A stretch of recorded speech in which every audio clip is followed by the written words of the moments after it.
And today, for those of you who could not participate but would have liked to last week, there are still lots of cranes available in the lounge that you can write something on and then place them in the basket as indicated.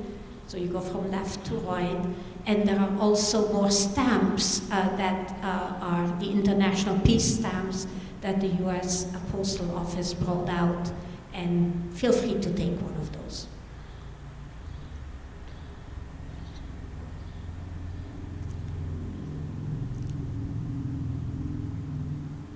Let us do a few moments of meditation.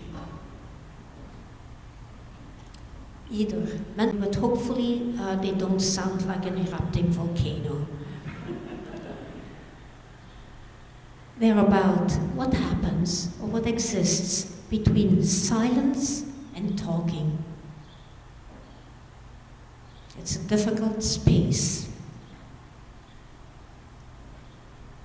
And I want to begin with last spring.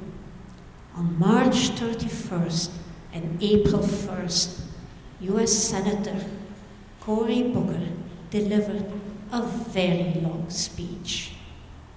To this date, it holds the record for the longest speech in US congressional history. 25 hours and 5 minutes. The content of the speech was a denunciation of the administration's drastic cuts in government spending. Not by any means by a percentage across the board, but rather directed to specific programs, to social causes, to research grants, to progressive causes, to healthcare, and the like. Interestingly, despite their length, or rather because of their length, speeches like this become better known for their statistical characteristics rather than for their content. And in Congress, I don't know if you know this, but everything that is spoken has to be in the congressional record, a publication, daily publication. It used to be, until the late 70s, early 80s, that senators, congresspeople could place things in the congressional record without even being present in the room, sort of by virtual presence or something like that. They cut that out, so now you have to at least be there. So Cory Booker was there, and his comments had to be recorded. I often listen to audiobooks, and I was thinking 25 hours, that's around 1,000 pages at least, you know, because that's what it says for that length of time when I listen to audiobooks. Well, I was close. He had more than 1,000 pages of materials, and then his spoken text also included some other things like the tributes you have to give when you talk to Congress. It took up several parts of the congressional record for the days of March 31st and April the 1st. It's a big volume. I was checking to see if it is a world record. Well, you know, there is a Guinness World Record keeping book, and actually, as it turns out to be, this doesn't hold the world record by any stretch of the imagination. The Guinness Book of World Records, in terms of the longest continuous talk by one person, is held by someone in Kathmandu who spoke for 90 hours and 2 minutes. That was almost 4 days long. What was it about? I don't know, because when I read about it, the text don't say what it was about. It was all about the statistics. So when you think about these two extremes, you know, talking or talking a lot and holding silence, what is really in between? Well, there is quite a bit of space there, potentially. But in order to contemplate what is in between, I felt, and I hope you will forgive me, I felt it would be useful to look at a couple of religious and philosophical views on the beneficial uses of speaking versus not speaking, holding silence deliberately. This could be potentially a big list and take a long time, but I'll try to keep it short. I'm starting with Buddhism. I'm quite familiar with that. Buddhists are generally known to avoid extremes and to live in the moment. So, they would seem not likely to be too greedy to speak, and not necessarily always are silent either. Some of them are, but that's not a general characteristic. Yet there is a choice to speak and when to keep silence, and how do they do that? Well, that choice is based on a person's compassion, on their mindfulness, you might say on their wisdom to be able to tell, and how to find the right balance between talk and non-talk and the right timing. Well, it's a matter of personal judgment, and it relates to whether the words that are spoken or will be spoken are believed to have good intention and are believed to be helpful. So a Buddhist would try to find the moments of what is called right speech as part of their eightfold path. And that path also includes right action, right views, right intention, mindfulness, concentration, and one or two other things. Some also use the name noble silence for that time when a Buddhist holds off from speaking. I know Thupten Shodron, who some of you may have heard of, has spoken about that. And that is a time that is used to quiet the mind and to find the moment of right speech, to avoid hateful speech that would cause suffering for oneself or for others. How to do all this and how to find those moments? Well, the answer lies in continuous practice, like meditation practice. So it's easy, but not easy at the same time. In Hebrew and Christian scripture, there are quite a few things written about when to hold one's silence. And I'll just give an example or two. When Jesus stood before his accusers, he stood in silence. False accusations do not warrant responses that are verbal. Silence is often the right answer. And also in the Gospels, in the book of James, book 1, verse 19, there is a directive. This is a very wise one. A directive that one should be quick to listen, slow to speak, and slow to become angry. It's kind of the opposite of what a lot of us do. James is the person who would have been the half-brother of Jesus and who developed the early church. So there's a lot of wisdom in that. And if you think about the Bible in its entirety, there's a lot written about silence versus speech, but I won't go further into that. In Islam, in Islamic ethics, we also see a description of good speech, and it's kind of like in Buddhism. Good speech is beneficial to others. For example, speaking truth. Alternative truths do not count. Things like teaching, that's beneficial. But harmful speech, hurtful speech, idle speech, gossiping, lying, and attacking, they are to be avoided. Silence, holding silence, actually shows that one is mature and reflective. And it is also protective in some cases. It prevents us from saying something that accidentally would divulge a secret, a hurt, an embarrassment, or thinking about a country or a nation, maybe a state secret.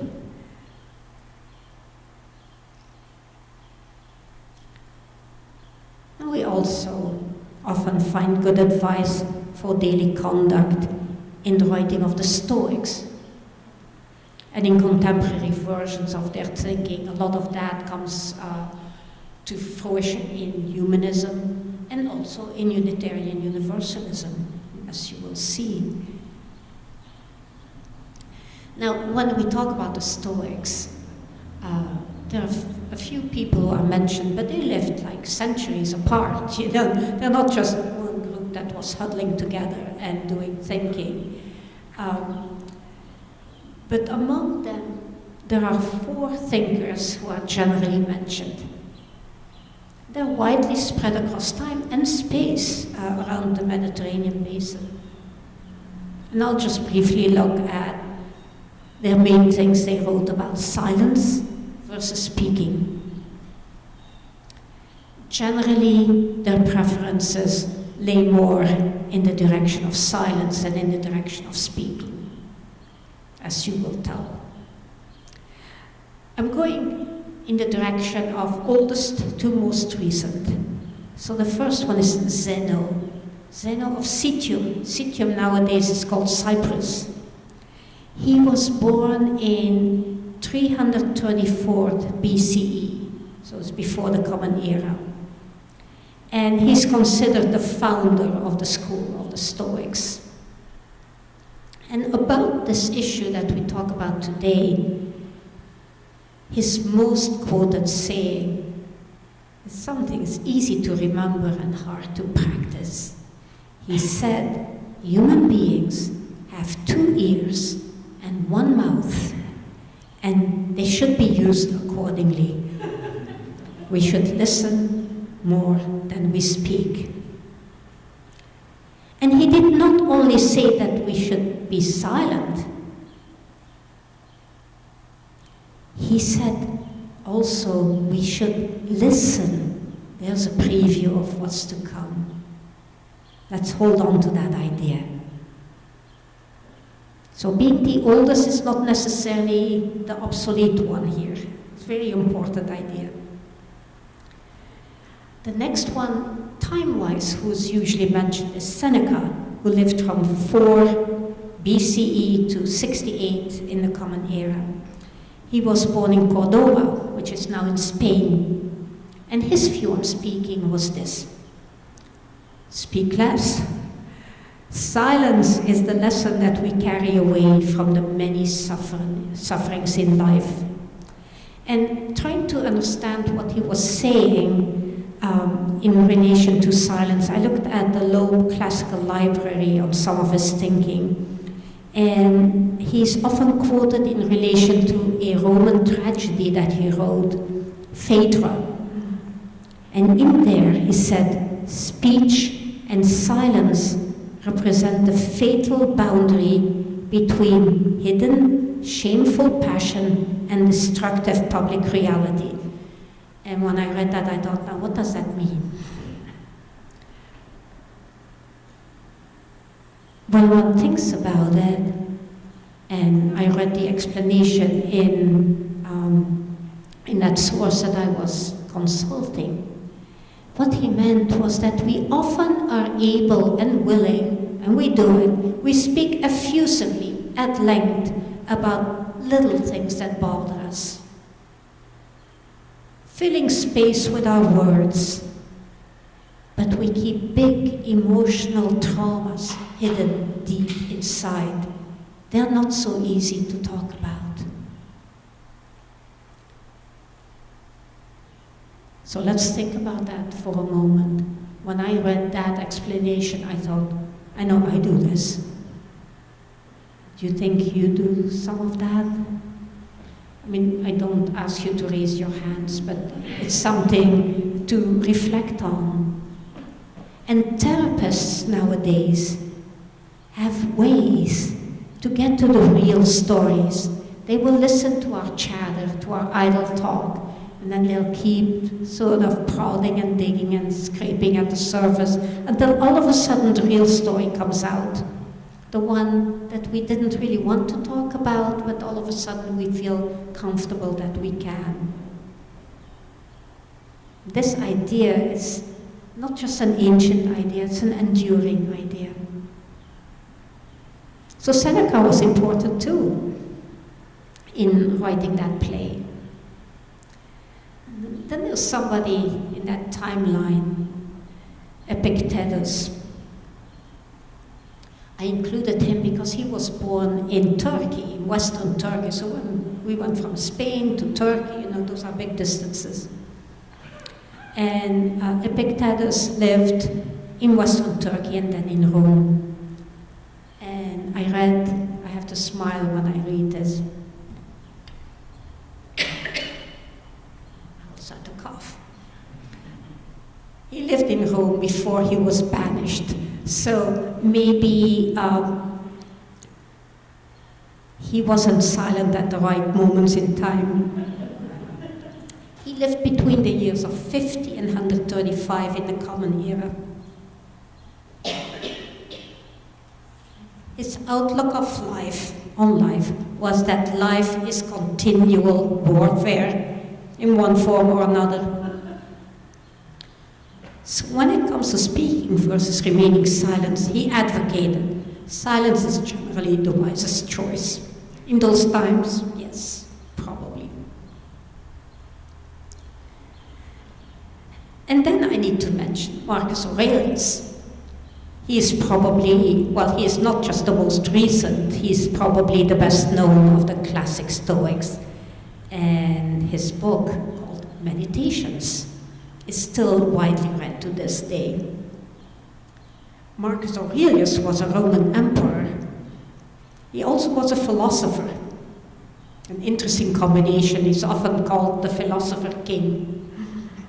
And he lived from the year 121 to 180 in the Common Era. So if you think about these timelines, some of these philosophers kind of overlapped at the time when Jesus lived, especially Epictetus. He was a generation more recent than Jesus. So Marcus Aurelius' book is still, to this day, considered the fundamental text for Stoicism. Yes, Zeno was considered the founder, but Marcus Aurelius has written more and exegeted more about the ideas. In this book, he wrote about living a life of virtue, of steadfastness, and of emotional strength. One can infer from this that he must have thought about silence versus speaking this way. Avoid speaking too much and unnecessarily. It keeps you from engaging in good actions, he thought. And also, just like other Stoics before him, Marcus Aurelius argued that if our speech is ego-driven and not directed to speaking truth and being beneficial, then we will likely come to regret it. So as I was reflecting on all of these ideas together, I was thinking about something that is much more recent in my lifetime, in our lifetimes, and it relates to the university where I taught for a long time. There was a program that was kind of a version of programs that exist in some college debating programs around the country, around the world even. And in our place it was called Speak Up, Speak Out. For more than a decade, I just heard speak up, my turn to speak. No, speak out. I thought, oh, even more my turn to speak. No, that's not what it meant. It meant step up to speak and then step back Hold your horses, let other people speak. And then what do you have to do in the meantime? So that was difficult, not just for me, but for many of us, because we are raised in a Western culture where speaking out is important, or is considered important. It doesn't mean it is. So the speak up, speak out, it really invited us to be in between while something else was going on. It was an invitation, I've understood much more recently, an invitation to deeply listen and perhaps to nuance or even improve our own thinking. It can be so difficult to do that, but there is that space that can be created. What is in between speech and silence is not the other forms of communication, and I'm sure most of us have practiced those. Things like sign language, and sometimes that's very important, it's a form of language. But then there's also eye rolling, stamping our feet, yelling no, things like that. The true in-between is nothing like that. The true in-between silence and speaking is listening. And remember, that's what Epictetus wrote about also ages ago. Listening is the in-between. Now, in some of our Unitarian Universalist settings, because we are very wise people, we facilitate such moments of listening. Often we have covenants when conversations are going on. And some of those might be in religious education, or they might be in committees. I remember in Lansing, when I was an intern there, we had what we called little conversation groups. They had the name covenant groups, very nice way of getting together. And a typical form of a covenant in such groups and in religious education is that we get to say something for a certain amount of time, short time, 2 minutes maybe. Then there is some silence before the next person gets to say something, also for 2 minutes. And then we proceed from there. And the Unitarian Universalist Association, in its wisdom, when it organizes the General Assemblies where there are lots of people who want to say lots of things about issues, the same kind of idea is practiced. And there's a moderator who keeps track. And there are also other people who observe how it's going. So the idea is that all get to be heard and that we can change our thinking while this is going on. It may be hard. I have found it hard. I continue to find it hard. But I am so appreciate, and I hope others do, and I see this happening in little groups all the way to the General Assembly. It opens up the space between silence and speech. It opens up the space where there is a lot of listening going on. And may we practice that in the days to come and in our lives. May it be so.